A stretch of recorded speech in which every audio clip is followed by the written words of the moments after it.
You're very welcome to our continued series of interviews with adults who have been home educated. And I'm delighted today that I've been joined by Tom Duffy. Tom, thanks a million for giving us the benefit of your time.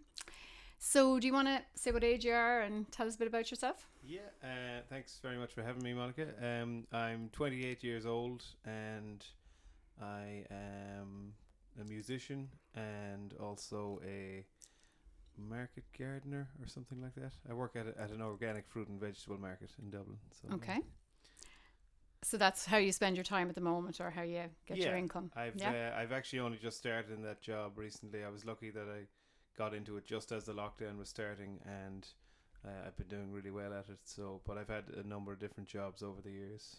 Okay, so just for context, we might just say that you are from a family of 10, all home educated, and you grew up in rural County Meath. So, did you ever go to primary or secondary school?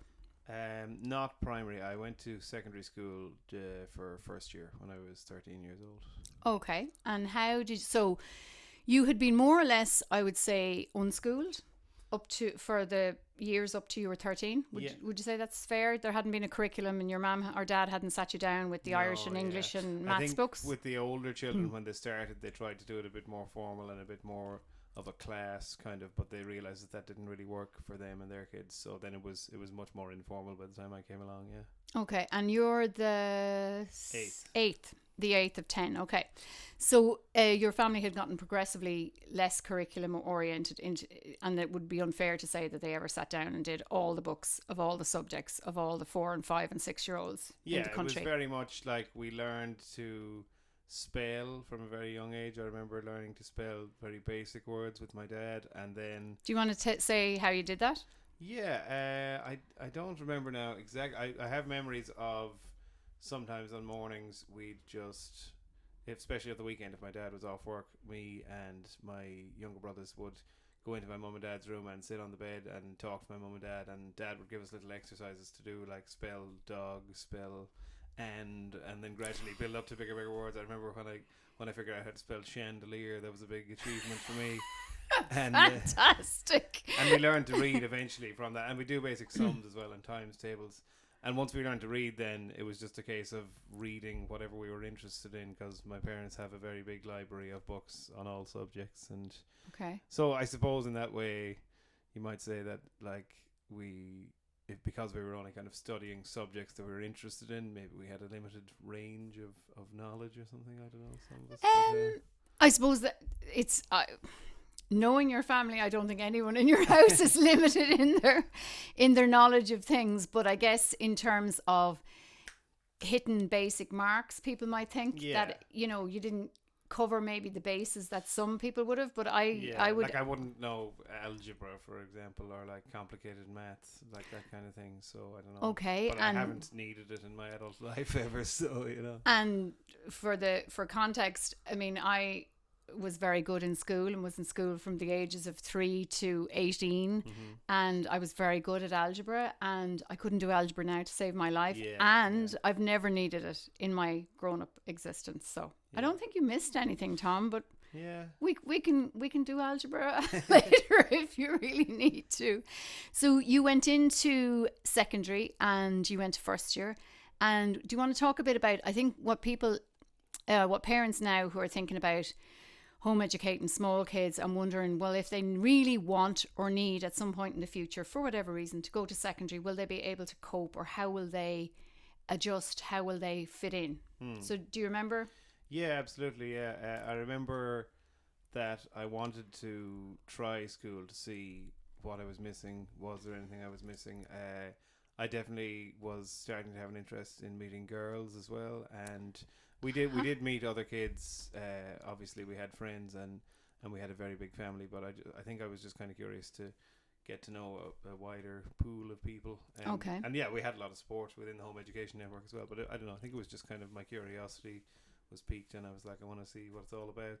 Okay. So I remember going with my mum to meet the principal, and she was a very nice woman, and she said she was very happy to take me on, and it was actually kind of nice, because I remember when I was starting on the first day, all of the kids, it was their first day of secondary, so I didn't really feel like such a fish out of water as I thought it was going to be. You know, everybody was kind of like, what's this new big thing, this big secondary school? It was a little bit intimidating because it was like some of them were in groups and in cliques from their previous schools. Some already had groups of friends, and you didn't really know anybody. Would that be true? I knew, I think, maybe 2 of the students in my year out of about 100. Okay. But they were in different classes as well, so I didn't really see my friends except for on lunch breaks. Yes. But I really enjoyed the work. I really enjoyed for the first month or 2 probably, all of the little exercises. It took me a little while to get it. I remember on the first day, the science teacher gave us some very basic things. She was just like, and read up about that in your book later on tonight. And then the next day it came and she was like, and did you all read about that? And I'd just forgotten about it and I didn't. And she said, oh, well, then you have to write 25 lines or whatever. You got punishment homework. Oh, Tom. And then I just obviously quickly realised, okay, if they say to do something, do it. And I really enjoyed then these little exercises, you know, do this quiz on page 14 or do this basic maths exercise. And I found them kind of fun challenges, and I couldn't understand why the other kids were not bothered with it at all. They were just fed up because they've been doing it for so long.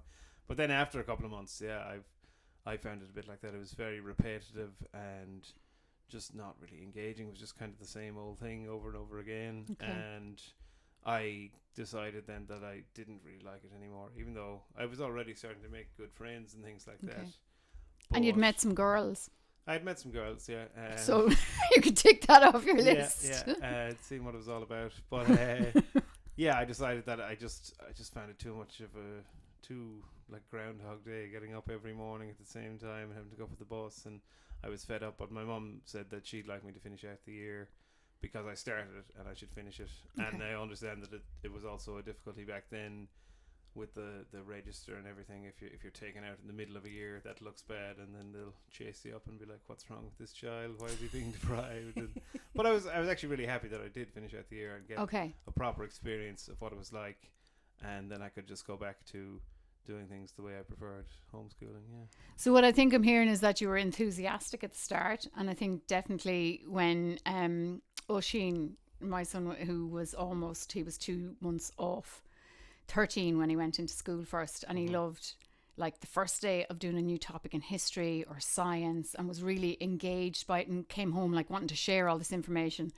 And then by the 3rd day, when it was repeat, he was like, but we learned that the first day. You know, it was like, why do we have to keep going so slowly in topics? I think that was, so you kind of were enthusiastic, you came to a sort of a hump or a wall or whatever, and then your mum would have encouraged you to just finish out the year, just to say, you know, not you set yourself a goal and you finished it. I guess there's learning in that too, or for sure, yeah. And I did quite well in the exams and things.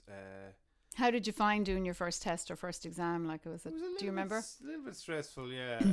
But once the first one was out of the way, like, we did, I don't know, maybe after a month we did like a very basic one, you know, and then it was kind of like, it's not the end of the world. And then we did Christmas tests and summer tests, and I did quite well in them. I did my work, like I did prepare for them, and I was surprised I did quite well in Irish actually, because I hadn't done any Irish at home.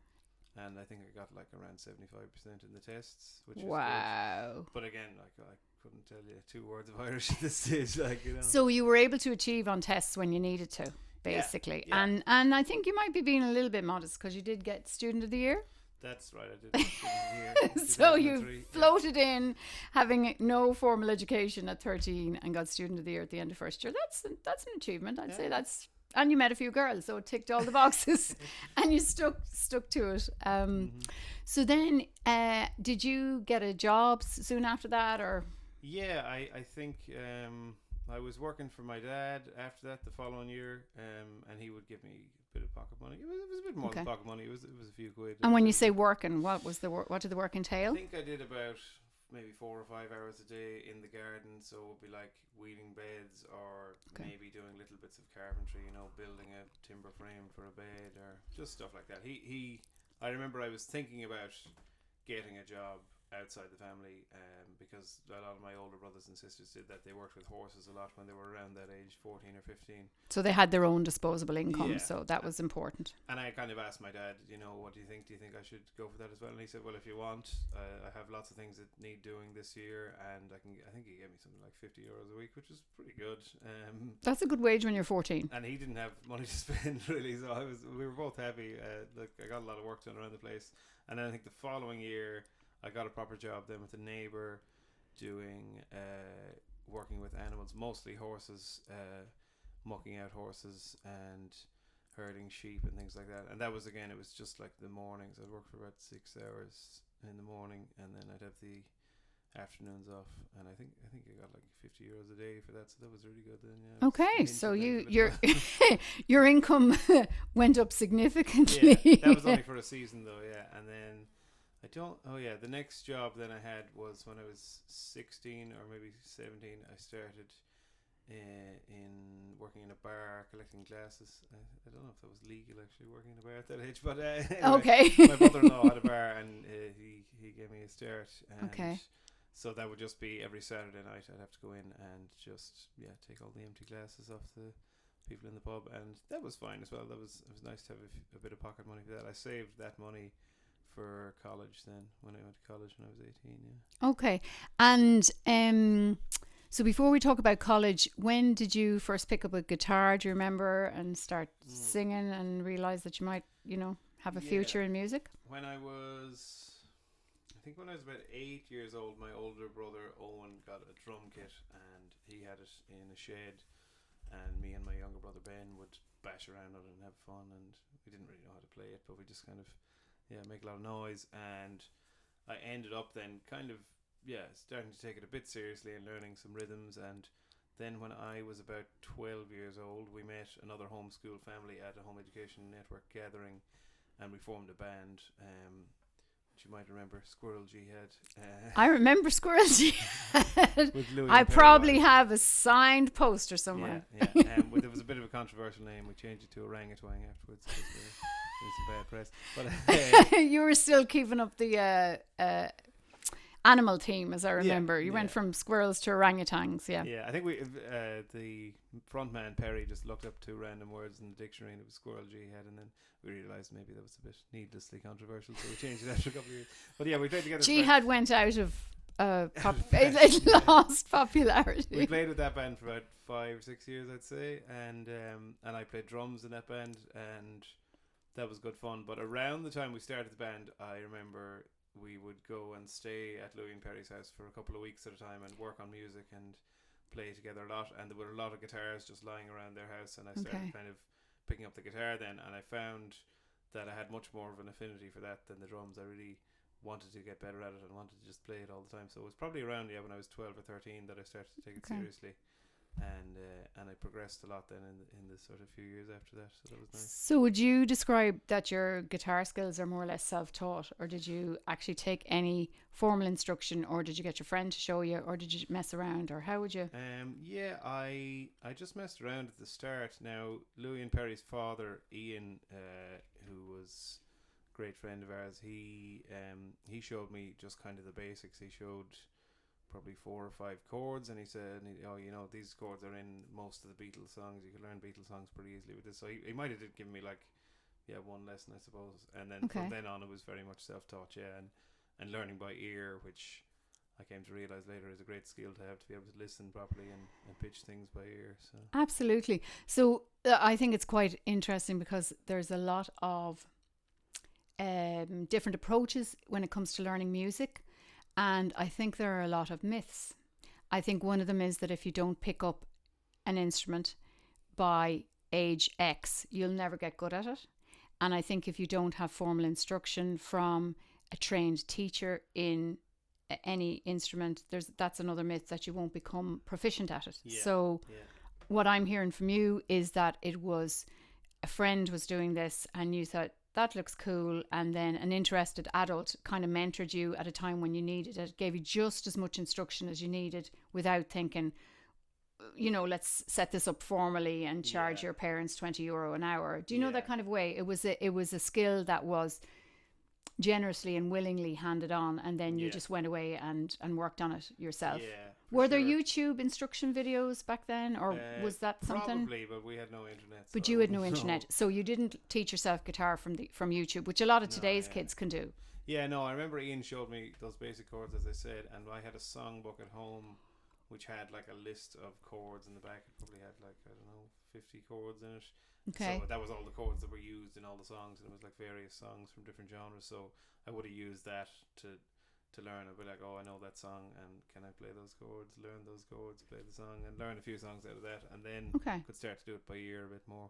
But yeah, I think that's a funny one with music, because I think a lot of people have this thing like, oh yeah, I'm too old to start learning an instrument or to start doing that.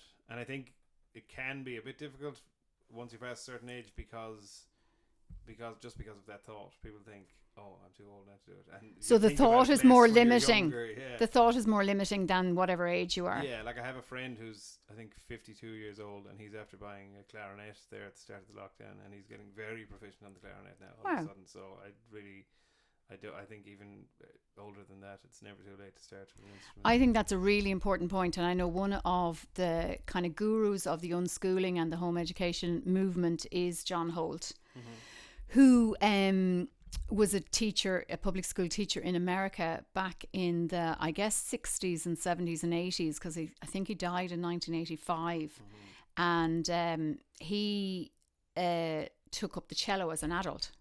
And he's written a book called Never Too Late, which is kind of his experiences of learning a bowed instrument, which people would say, unless you pick it up at 3 and do Suzuki method, you'll never be good. And he, I think if I remember his story correctly, he took it up for about a decade, somewhere between his 30s and his 40s of his age, left it down for 10 years, picked it up then in his 50s, and he said he played then for a couple of hours every day. Yeah. And he had a group of friends, and they used to play classical music. They called themselves, they were in Boston, and they called themselves RTO, the Really Terrible Orchestra. But he said they were doing it for the love of music. Yeah. And one of his hints that I like, but other musicians have told me I'm wrong, is he said never say you're practicing your instrument or practicing. You're always making music. You're always playing. Obviously scales, if you're doing scales. I mean, nobody kind of does. No, now I'm going to be contradicted. Nobody does scales as music, if you know what I mean. Yeah. But like he said, you know, when you pick up your instrument, don't say to yourself, oh, I have to practice. Don't say to yourself that it's another limiting belief. I have to practice. You're making music. Yeah, or I think that's important that you said you're playing, because you can make it fun. Even if you are just playing a scale, you can make it into a little song or whatever. You know, it doesn't have to be all the formal. You're playing. That's very important. Yeah, I think, yeah. It's a bit like, I guess, when people have been set tasks, whether that's homework or studying something in work that you have to come up with a brief for, or writing a proposal, which I guess an awful lot more people today are self-employed and doing project work and consultancy kind of jobs, rather than having a contract, rather than having a permanent pensionable job. I think that the permanent and pensionable jobs are fewer than they were, we'll say, when I was in school and we were being prepared to be doctors and lawyers and accountants, because they seem to be the professions that if you had one in the family, you were set, you know. Yeah. And that, I think that the availability of those jobs has certainly decreased since my childhood, and I think for people who are now babies and under 10s, those jobs are, I wouldn't say disappeared, but they're certainly drying up. Yeah, another, just while we're on the music as well, I think the kind of personal theory of mine is that most people have an instrument that will suit them for learning. I think everybody has music, really, even though a lot of people think they don't. And I think it's really lucky if you just find your instrument. Like I was saying with the drums, I wasn't really getting into it, and I remember. But you still play drums occasionally? No. No. Really, no. No. I'm just thinking about getting into it again, but no, I haven't played for years. But you do a bit of percussion. I could bang up on it, yeah. But I remember when I was learning the drums, and I was getting a bit disheartened and thinking, I'm not really progressing and so on. And I decided to get a lesson. I got lessons in the school that I had gone to, actually, night classes. And I think I only did one of the lessons because I just found it quite formal, and I didn't really feel like the guy was listening to me. He was just kind of like, "Yeah, this is your exercise. Do this. Go home. Do this." And he didn't really listen to what I wanted to say or what I wanted to learn. So you went to him saying, I want to learn how to do this, this, and this, Yeah. but he had his idea about how to teach Yeah. the drums, and you were going to follow his. Yeah, and I found that a bit disheartening, and then I just kind of went away from it. But then when I found the guitar, it was much more enjoyable, and I just wanted to play it all day. And because I wasn't in school and I didn't have any other obligations, I could just play it all day for years. And I think that was huge in my progressing as a musician. Like, I think the guitar was more suited to me personally, and I think that can be a thing with people with instruments. I'm really glad you brought up that as a point, because I do hear from a lot of people who say, "Oh, you're lucky," or "Isn't it great that your children are musical?" Or they say that about families where it seems to be a culture of music and people are achieving conventional awards, grades, and making a living for themselves. And my response is that all humans are musical, and I think an awful lot of us, our experience is that we were either good at it in places where it mattered, or we were told to stand in the back and mime. Yeah. Or, I think there was certainly I've encountered people who were told that they weren't singers. I think we find this at gatherings all the time where people are asked for a song and people go, I can't sing. Yeah. And my usual response to people like that is the island of Ireland has about 5 million people. And apparently the stats would say that only 1 in a million people is tone deaf. And I said, I've met all 5 on this island and you're not one of them. So please join in and sing. Yeah, but it is difficult. I think it's difficult for people, and because when you get older, you just get thinking about it more. And you think, oh, it's too late for me. Well, we limit ourselves because we weren't the singer in our class. We weren't the person who was asked at the mass at the graduation to actually perform for the school. It was all about certainly my experience of being in choirs, which has been wonderful, but my experience as a younger person of singing was that I was told I was a good singer, so you were put forward for competitions, so you either came first, second, third, or you won medals, or you didn't.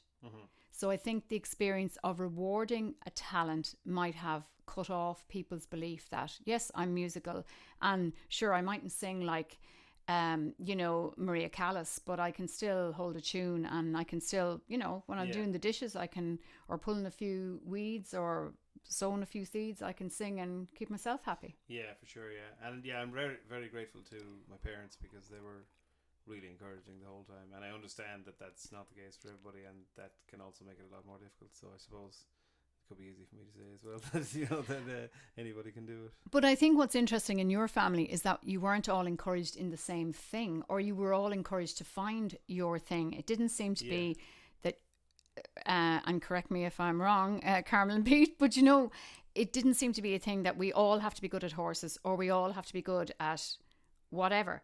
Do you know that everybody can find their own niche? And I think that's so important in families, that it's important for only children, and it's important in large families that people are allowed to find given the space to find what it is, what their own talents are. Yeah. And in as much as you can, allow them to blossom. Yeah, I agree. So college. You went on to college when you were 18. You moved down to Kinsale and you went to Kinsale Institute of Further Education? That's right, yeah. I remember, I think actually when I was 17, I wanted to go and do the theatre course there, but I kind of I decided to leave it off because my sister was doing it and my brother was talking about doing it, and I was like, oh, maybe I could go, but I don't know, I think maybe I just didn't feel quite ready, so I left to the following year. Okay. And then my younger brother Ben was turning 16, so he was old enough to go as well, and we left together and we moved out together. And the course was taught by the parents of my friends who I was in the band with. So okay. On occasions when we were young teens and we'd gone down to stay with them, occasionally we'd go into college with them and sit in on the classes at the rehearsals, and we just saw the fun that everybody was having, and we thought that's our idea of college. Like, we're going to go to that college, because it's Belinda, who's the main tutor, is very practice based. She like, the course back then was a 2-year level 5 course, so academically it's very light, you know. And, Okay. But she really tried to make it like as little written work as she could. She made. I remember she laid out these diaries that we had to keep every week, but they were very straightforward, very easy to do, so that she could focus as much as possible on the practical side of it, which I think is really important for arts, for music or theatre or any of the other ones. I don't know, I haven't really tried them, but but I think it's really good to have a really good grounding in the practical base, because you can always study the theoretical side, but it can be hard to kind of study the practical on your own steam, like. Sure. So what I know of that course, I think, is that it's quite experiential and that you are really acting rather than talking about acting or writing about acting or reading about acting, but you're acting. Yeah. So you're teaching the thing by doing the thing. Exactly, yeah, which I think is really important. It's really important, but it's quite revolutionary. Yeah.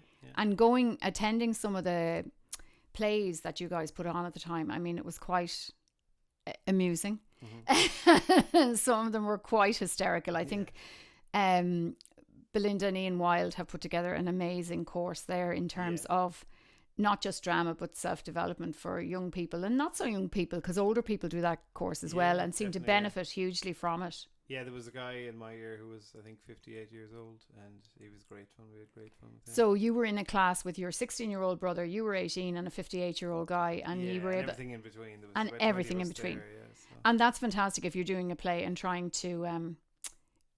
get age appropriate or experience appropriate parts for people. Yeah, I don't know how Belinda did it. She always picked a brilliant play that had a role that really suited everybody. Each person. So that was really cool. She's quite the genius with these things. Yeah. The course, I found the course great.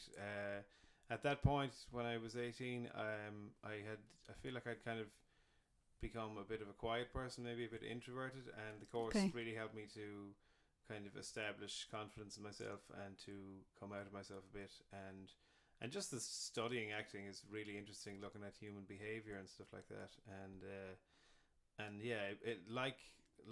similar to the home education, and I suppose Belinda is a home educator. We'd have to find things out in our own way and in a very practical way, like you said. Okay. And the course has kind of changed a bit since we were there. Luckily, it changed while we were there. We did 2 years level 5, and then they updated it so that's 1 year level 5, 1 year level 6. So we got to do a third year, so that was great fun. So you spent 3 years. Yeah. As your sort of third level education, coming out with a level 6 in classical theatre or advanced classical acting. Advanced classical acting. Okay. So that brings you to 21. So what did you do after that? To be honest, I was at a bit of a loss for what to do after that. I went home.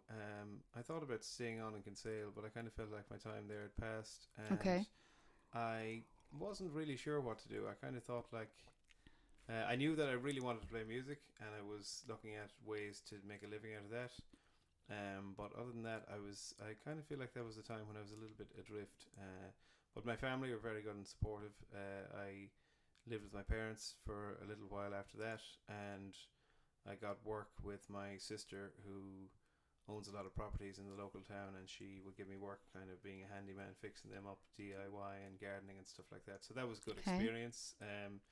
And I went back doing a little bit of work in the pub again. I kind of went back to that whenever I was at a loss. I'd go back to the pub and do a bit of work there because I had the experience. And it's such an Irish story, Tom. Go back to the pub when you're at a loss. I hear a song. But I continued sort of studying music, just playing really, because I didn't know anything about music theory.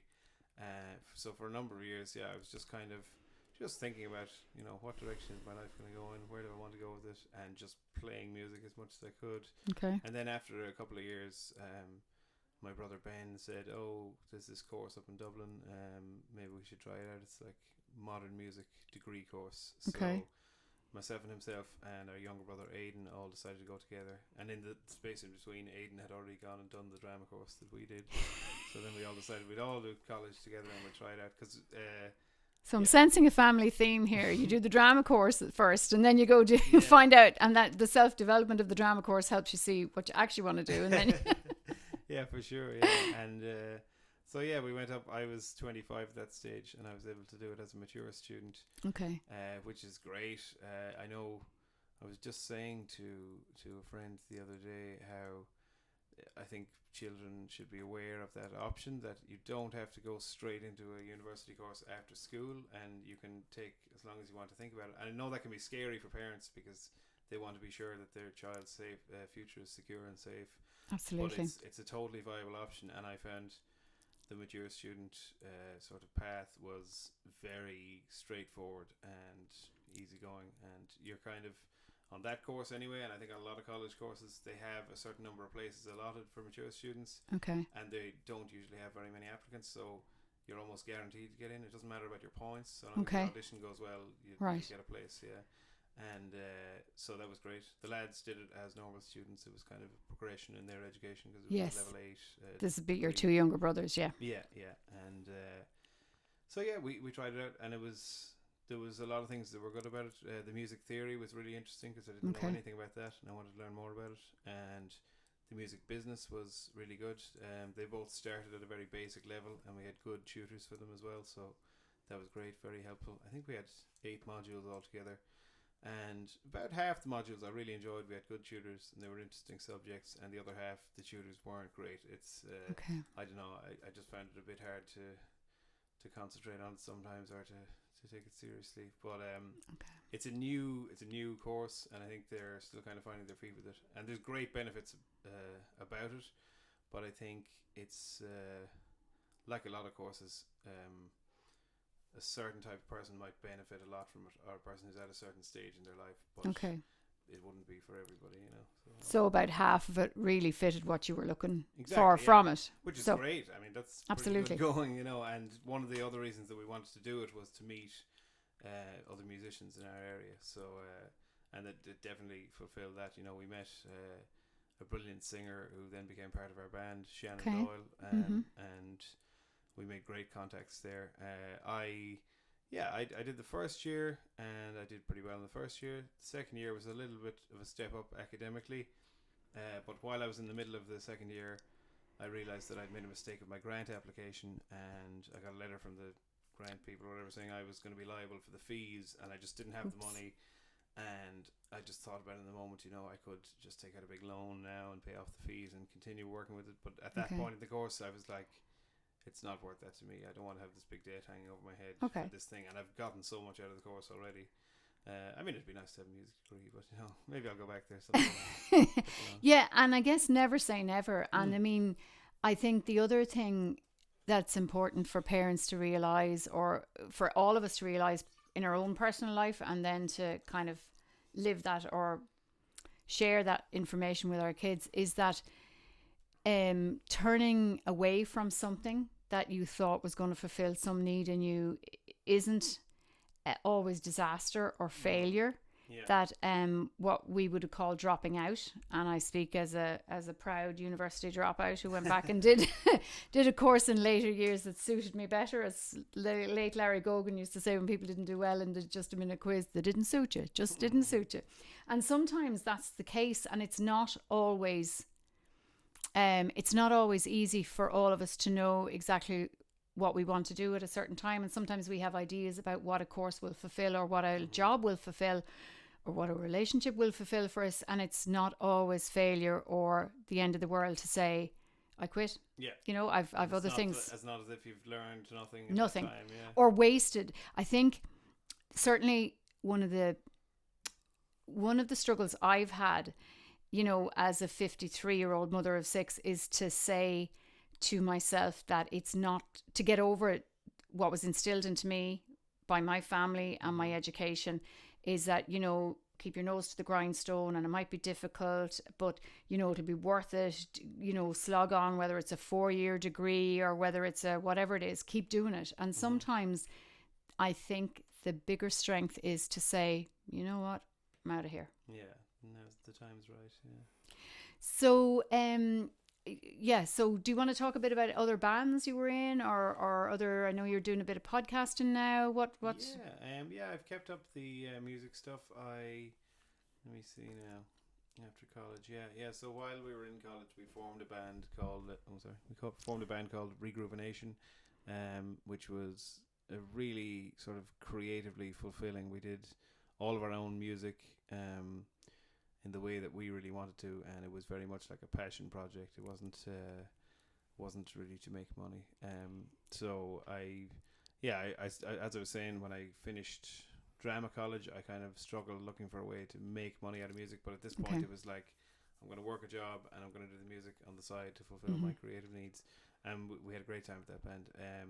We haven't done anything in a while now because our bass player is living abroad, but there's some good videos online, if you want to check out Regroovination. Yeah, you've had some fantastic gigs, and you have an EP, and you've done some touring in Germany, and you've played some. We've had great times, and we'd like to get back to it now after the lockdown. And there's quite a few, and you've written your music together, which I think is that's really nice. Yeah, there was 6 of us in the band, and there are songs that we've all written together, which is a nice feeling, to have that sort of creative teamwork going. So it's a really collaborative kind of a project, really. For and sure, and while it may be on ice for now, who knows? Yeah. And you've played as a group of 6 in Regroovination. You've played as a group of 4 in Squirrel Jihad or Orangutan, and you've also done some solo singing in pubs and things. Am I right in that? And a bit of wedding band stuff, or after.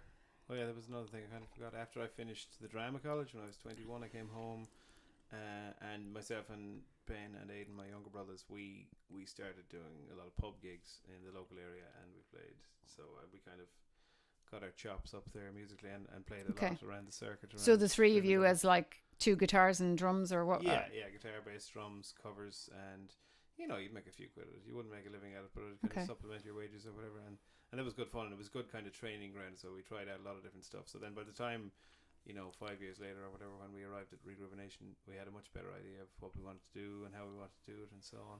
And I've done some solo stuff as well. I was on a trip last year with my girlfriend. We went on a big tour around Europe for 5 months, and we settled in Amsterdam for about 2 months towards the end of it.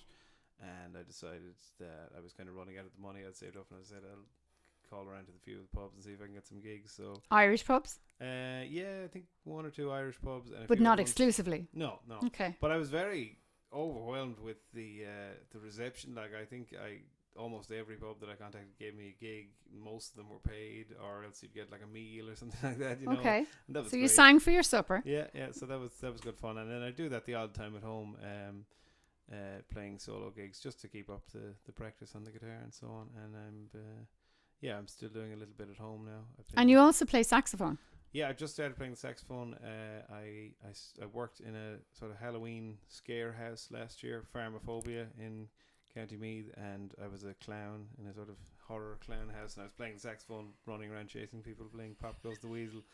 And since then, I actually that's a very, very disturbing image, Tom. I played it every night for about 3 weeks, so I got a lot of practice. And you got good at it. Yeah, since then I've practiced a good bit, and in the lockdown now I was playing every day, so that's nice to have a new kind of instrument, a new thing, a new way to look at music. Okay. And last year as well, we started playing with the wedding band, doing lots of wedding gigs around the place, which is great money, but it's a bit repetitive. You end up just playing the same songs, and it's kind of the same thing every time. So we're kind of coming away from that now. I think we're going to come back with something a bit more creative and okay, so watch the space for Tom Duffy's next musical project. I like it.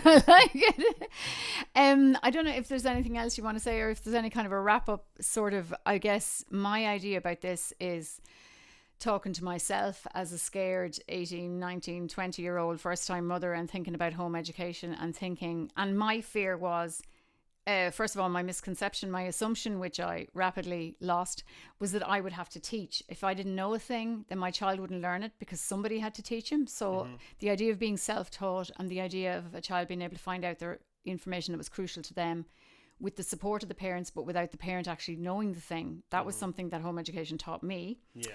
But if you were talking to parents now who are thinking about not putting a child in the next couple of months, or taking a child out who's unhappy, and they're scared that their child is going to end up uneducated, poor, and unable to do something they want to do, like, is there any words of wisdom? Yeah, well, I think, if you have the means to try home education, if you have the time and you're able to do it, I say why not try it. When I was 13, I wanted to try school, and I did, I didn't like it. I just went back to home education. So you can always just put them back in school if it doesn't work out. And I think That's a good point. it can be hard, but I think you just kind of need to trust the process. That's something that I've learned as well over the years. Like I was saying, I kind of struggled with, trying to find some kind of a mix between the fulfillment in the creative side and making a living and so on. And I feel like in the last couple of years, I just kind of let go, and I was just like, this is life. It's gonna happen, and it's gonna unfold. And in the last few months, I just happened to sort of walk into this great job now, and I'm making good money and doing well, and I still have plenty of time for my creative stuff. So I know that can be hard for some people, just the kind of blind faith thing, but I really think that if you give into it, it can work really well. That's amazing. And like, at no point did your parents say to you, well, your singing is great, Tom, and your music, your guitar is great, playing is wonderful, but you'll never make a living. You're like, your parents never said to you, you won't be able to feed yourself from your passion. Never. They were unequivocally supportive, and I understand that that's, it's not rare. Always easy for parents to be able to do that, but they really, whatever I did, they were like, that's great, I'm proud of you that you're doing a good job at it, and I'm very thankful to them for that. And I would also say that I know a lot of home educated adults and people who are still being home educated who and I don't know any of them who are kind of just sort of ruined now.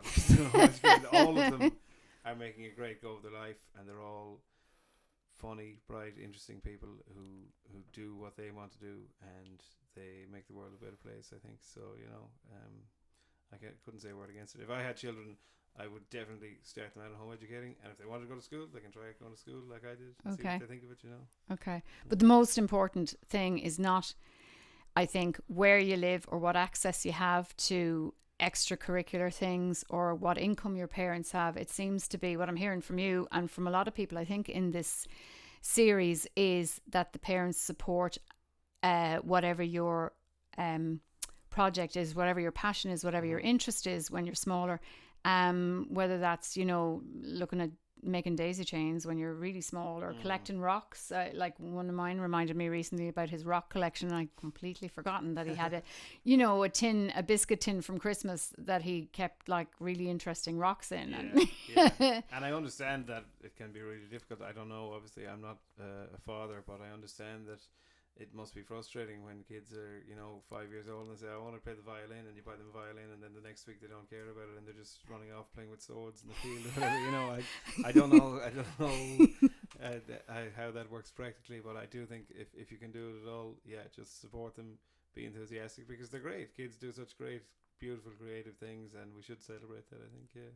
That's a great way to finish. Thanks so much, Tom. No bother. Thanks very much for having me, Monica.